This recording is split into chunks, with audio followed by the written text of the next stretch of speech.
Hi friends, നമസ്കാരം. എൻ്റെ എല്ലാ കൂട്ടുകാർക്കും സുനിതാസ് യൂണിക് കിച്ചണിലേക്ക് സ്വാഗതം.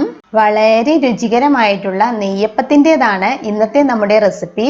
നുറുക്ക് ഗോതമ്പ് ഉപയോഗിച്ചിട്ടാണ് നമ്മൾ ഈ നെയ്യപ്പം തയ്യാറാക്കി എടുക്കുന്നത്. വളരെ സോഫ്റ്റ് ആയിട്ടുള്ള ഈ നെയ്യപ്പം വളരെ എളുപ്പത്തിൽ തന്നെ തയ്യാറാക്കി എടുക്കാൻ കഴിയും. അപ്പോൾ നമുക്ക് നുറുക്ക് ഗോതമ്പ് കൊണ്ട് എങ്ങനെയാണ് നെയ്യപ്പം തയ്യാറാക്കി എടുക്കുന്നതെന്ന് കാണാം. ഇവിടെ ഞാൻ 1 കപ്പ് നുറുക്ക് ഗോതമ്പാണ് എടുത്തിട്ടുള്ളത്. നന്നായിട്ട് കഴുകിയതിന് ശേഷം 2 മണിക്കൂർ നേരം കുതിർത്തിയെടുത്തിട്ടുള്ള നുറുക്ക് ഗോതമ്പാണിത്. ഇനി ഈ വെള്ളം ഊറ്റിക്കളഞ്ഞതിന് ശേഷം നന്നായിട്ട് അരച്ചെടുക്കണം. നുറുക്ക് ഗോതമ്പ് ഞാനിവിടെ ഡ്രെയിൻ ചെയ്തെടുത്തിട്ടുണ്ട്. ഇനി നമുക്കിതൊരു മിക്സിയുടെ ജാറിലേക്ക് ചേർത്ത് കൊടുക്കാം. ഇനി ഇതിലേക്ക് 1/4 കപ്പ് വെള്ളം ഒഴിച്ചു കൊടുത്ത് നന്നായിട്ട് അരച്ചെടുക്കണം. നമുക്കിതിലേക്ക് ഇനി ശർക്കര ഉരുക്കിയത് ചേർത്ത് കൊടുക്കേണ്ടതുണ്ട്. അതുകൊണ്ട് അരച്ചെടുക്കുമ്പോൾ വെള്ളം കൂടി പോകാതിരിക്കാൻ ശ്രദ്ധിക്കണം കേട്ടോ. അപ്പോൾ ഞാൻ ഇതൊന്ന് അരച്ചെടുക്കട്ടെ. ഇപ്പോൾ നുറുക്ക് ഗോതമ്പ് നന്നായിട്ട് അരച്ചെടുത്തിട്ടുണ്ട്. ഇനി ഒരു ബൗളിലേക്ക് ഒഴിച്ചു കൊടുക്കാം. ഇനി ഈ ബാറ്റർ ഒന്ന് മാറ്റി വെക്കാം. നെയ്യപ്പത്തിന് വേണ്ടിയിട്ട് നാളികേരക്കൊത്ത വറുത്തെടുക്കാൻ ഒരു പാനിലേക്ക് 2 ടീസ്പൂൺ നെയ്യ് ഒഴിച്ചു കൊടുക്കുന്നുണ്ട്. നെയ്യ് ഇപ്പോൾ ചൂടായി വന്നിട്ടുണ്ട്. നെയ്യിലേക്ക് നാളികേരക്കൊത്ത് ആഡ് ചെയ്ത് കൊടുക്കാം. ഈ നാളികേരക്കൊത്ത് ഒന്ന് ഫ്രൈ ചെയ്തെടുക്കണം. ഇപ്പോൾ നാളികേരക്കൊത്ത് ഫ്രൈ ആയി വന്നിട്ടുണ്ട്. നമുക്ക് ഗ്യാസ് ഓഫ് ചെയ്യാം. ഇനി നമുക്ക് നെയ്യപ്പത്തിന് മധുരത്തിന് ആവശ്യത്തിന് വേണ്ട ശർക്കര ഉരുക്കിയെടുക്കണം. ഇവിടെ ഞാൻ 1 കപ്പ് ശർക്കരയാണ് എടുത്തിട്ടുള്ളത്. ഇത് നമുക്ക് പാനിലേക്ക് ചേർത്ത് കൊടുക്കാം. ഇനി 1/2 കപ്പ് വെള്ളം ഒഴിച്ചു കൊടുത്ത് ശർക്കര നന്നായിട്ട് മെൽറ്റ് ചെയ്തെടുക്കണം. നുറുക്ക് ഗോതമ്പ് അരച്ചെടുക്കുമ്പോൾ വെള്ളം ചേർത്ത് അരച്ചെടുക്കുന്നത് കൊണ്ട് തന്നെ നമ്മൾ ശർക്കര ഉരുക്കിയെടുക്കുമ്പോൾ വെള്ളം അധികം ചേർക്കാൻ പാടില്ല കേട്ടോ. 1/2 കപ്പ് ചേർത്ത് ഉരുക്കിയെടുത്താൽ മതി കേട്ടോ. വെള്ളം കൂടി പോവുകയാണെങ്കിൽ നെയ്യപ്പത്തിന്റെ മധുരം കുറയാനുള്ള ചാൻസ് ഉണ്ട്. ഇപ്പോൾ ശർക്കര നന്നായിട്ട് മെൽറ്റായി വന്നിട്ടുണ്ട്. ഇനി ഈ ശർക്കര പാനി അരിച്ചെടുക്കണം. ഇനി നമുക്ക് അരച്ചെടുത്ത നുറുക്ക് ഗോതമ്പിലേക്ക് 3 ടേബിൾ സ്പൂൺ അരിപ്പൊടി ചേർത്ത് കൊടുക്കാം. നെയ്യപ്പത്തിന്റെ പുറം ഭാഗമൊക്കെ നല്ലൊരു ക്രിസ്പിനെസ് കിട്ടാൻ വേണ്ടിയിട്ടാണ് നമ്മൾ അരിപ്പൊടി ചേർത്ത് കൊടുക്കുന്നത്. അപ്പത്തിനും ഇടിയപ്പത്തിനൊക്കെ ഉപയോഗിക്കുന്ന വറുത്ത അരിപ്പൊടിയാണ് കേട്ടോ എടുത്തിട്ടുള്ളത്. ഇനി ഇതിലേക്ക് 2 ടേബിൾ സ്പൂൺ വറുത്ത റവ ചേർത്ത് കൊടുക്കാം. പച്ചരി അരച്ച് നെയ്യപ്പം തയ്യാറാക്കുമ്പോൾ നമ്മൾ ചെറിയ തരിയോടെയാണല്ലോ അരച്ചെടുക്കുന്നത്. ആ ഒരു തരി കിട്ടാൻ വേണ്ടിയിട്ടാണ് കേട്ടോ നമ്മൾ റവ ചേർത്ത് കൊടുക്കുന്നത്. വറുക്കാത്ത റവയാണെങ്കിലും ചേർത്ത് കൊടുക്കാം കേട്ടോ. ഇനി ഇതിലേക്ക് 7 ഏലക്ക പൊടിച്ചെടുത്തതാണ് കേട്ടോ ഏലക്കാപ്പൊടി ചേർത്ത് കൊടുക്കാം.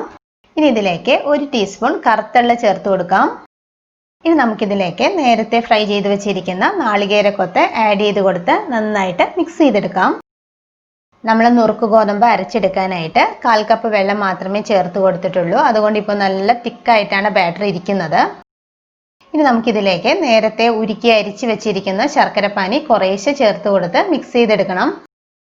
ശർക്കരപ്പാനി ചേർത്ത് കൊടുക്കുമ്പോൾ നല്ല ചൂടോടെ തന്നെ ചേർത്ത് കൊടുക്കണം കേട്ടോ.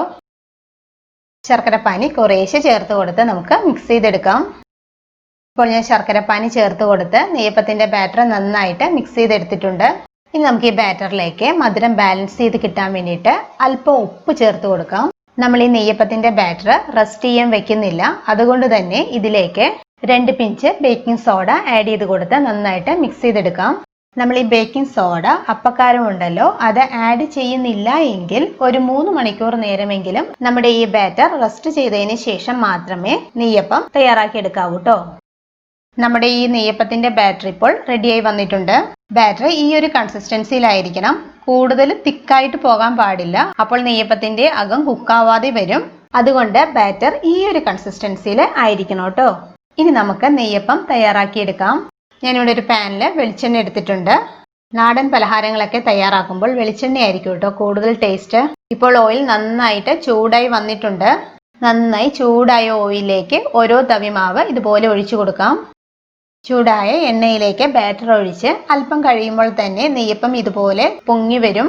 ഇതുപോലെ നെയ്യപ്പത്തിന്റെ മുകളിലേക്ക് എണ്ണ ഒഴിച്ച് കൊടുക്കുകയാണെങ്കിൽ നെയ്യപ്പത്തിന്റെ അകംഭാഗം നന്നായിട്ട് കുക്കായിട്ട് കിട്ടുകയും ചെയ്യും. നെയ്യപ്പം നന്നായിട്ട് പൊങ്ങി വരികയും ചെയ്യും. നെയ്യപ്പം തിരിച്ചു മറിച്ചും ഇട്ട് നമുക്ക് ഫ്രൈ ചെയ്തെടുക്കാം.